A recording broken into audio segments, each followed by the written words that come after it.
It was the first day of university when I first realized how different the world could feel.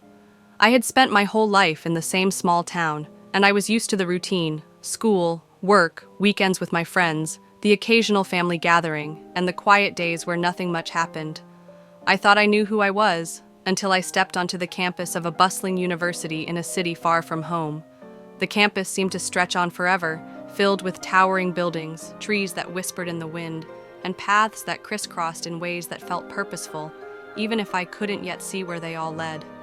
I felt so small walking between all those students, their voices like an endless murmur that mingled with the sound of footsteps echoing across the pavement. For the first time, I didn't feel like I belonged. I remember the first class I walked into.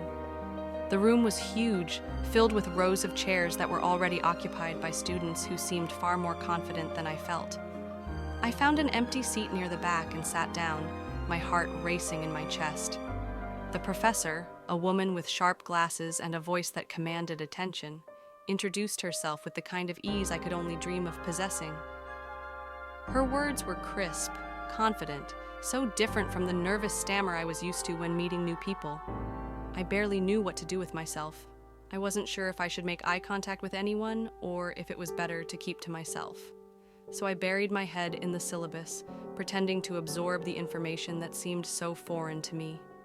I had prepared myself for this moment for years, imagining how I would walk into my university days with all the answers. But here I was, unsure of everything. The weeks that followed were a blur. I spent hours in the library, trying to keep up with the coursework, taking copious notes and reading beyond what was required. But despite all my efforts, the overwhelming sensation of being a stranger in this vast place lingered. I found myself walking between buildings, feeling like I didn't quite belong, that everyone around me had a purpose, a clear direction, while I was still figuring out where I was supposed to go.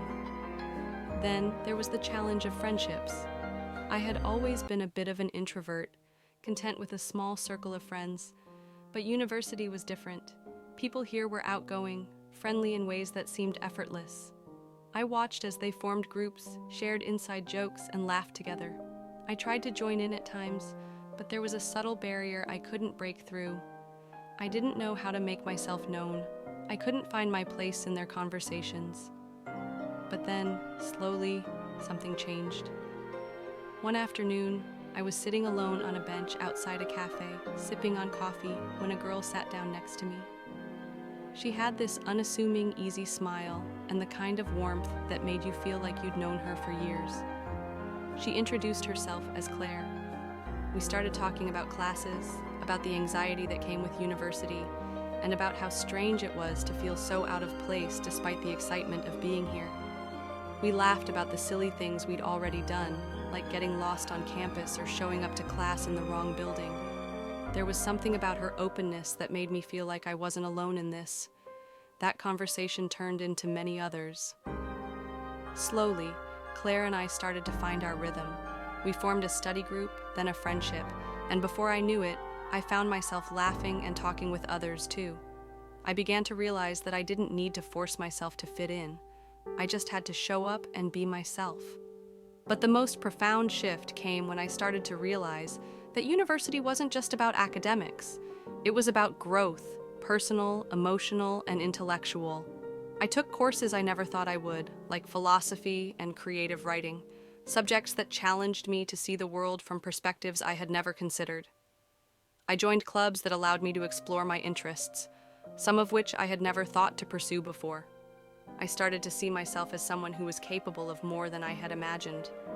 There were moments, of course, when I wanted to give up, like when I failed my first big exam and felt like I wasn't cut out for this life after all. Or when I felt the weight of being away from home, missing the familiarity of my childhood friends, or feeling the distance growing between me and my family.